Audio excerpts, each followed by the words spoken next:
What's the most precious thing you give to playwrights, novelists, filmmakers? It's your willingness to suspend disbelief. Any purveyor of fiction is asking you for this occasionally. And if it's fantasy or sci-fi, they're really relying on this gift. And if it's Tom Cruise, well, he's demanding it just about every 5 seconds. But I, as a storyteller, I'm not supposed to ask for this courtesy at all, because I'm talking about events that really did happen to me. But even the truth can sometimes stretch the limits of credulity. And there is one place in my story where I need to ask you to just take something on faith. It may seem unfathomable, but just please accept the fact that it is true. I'm only going to do this once. And fortunately, it's right at the beginning of the story. It's right now. Just accept the fact that I made it to the age of 17 without ever having seen one of these.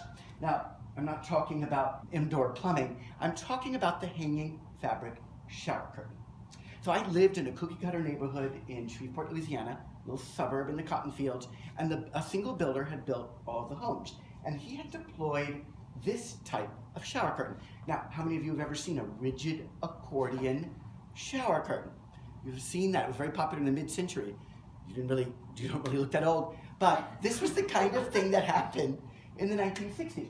And this is the only thing that I'd ever seen, because all of my neighbors all had this. Now, I knew there were other types of water barriers because I had seen the reissue of Psycho in 1972. But I was a 12-year-old boy, so believe me, I wasn't really focused on the vinyl part of that scene. All right, I am checking into the Barbizon Plaza Hotel right here in New York City. 17 years old, my dad tells me to take as long a shower as I want, because tomorrow I'm going to be in West Point boot camp, and he said your showers will be limited to 30 seconds, and you'll be showering with like 50 other guys in one room. And he said, enjoy this. This is the end of your comfort shower. I didn't really believe him. Turns out he was right about all of that. But fortunately, I took him up on the offer, and I took a 45-minute shower. Now, you're about to relive that shower with me. Most of it. What was I doing in there for 45 minutes? Well, before we talk about that, we have to talk about what I did when I entered the bathroom. Because I saw for the first time a hanging fabric shower curtain. Now, there's a choice to be made when you see one of these things and you have to manipulate it for the first time. What's the choice? Out or in? Out or in? That's the choice you have to make. Did I make the right choice? No, I really wasn't thinking about what gravity does to water molecules and where you would like that water to go and all of that kind of stuff. I was thinking, I don't even know if I was thinking at all, but I chose outside the tub, all right? This is gonna be a 45-minute shower. Stay with me here. We're now gonna take that shower together. Now, what did I do for 45 minutes?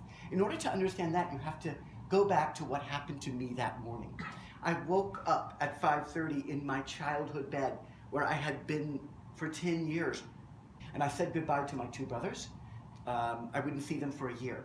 I tried to say goodbye to my mom, but she was all dressed in black and just muttering to herself, well, at least I have 2 sons left. My dad and I whisked off to the airport, and I got into an airplane for the very first time in my life. And I'm seeing the tops of clouds for the very first time in my life. And I'm landing in megalopolis, New York City, seeing a real city for the first time in my life, and going to the canyons of Midtown with buildings I'd never seen anything like this before. But that is not the most incredible thing that happened to me that day. What happened was that my dad, who had been a closed book all of my life, never anything about life before we 3 boys came along, he suddenly opened up. And it was a spigot of stories about everything. And that day was so special to me that what I wanted to do in that shower was go over those stories and recategorize them and tell them to myself so that I would not forget them. Now, we're about to revisit 3 of my favorites.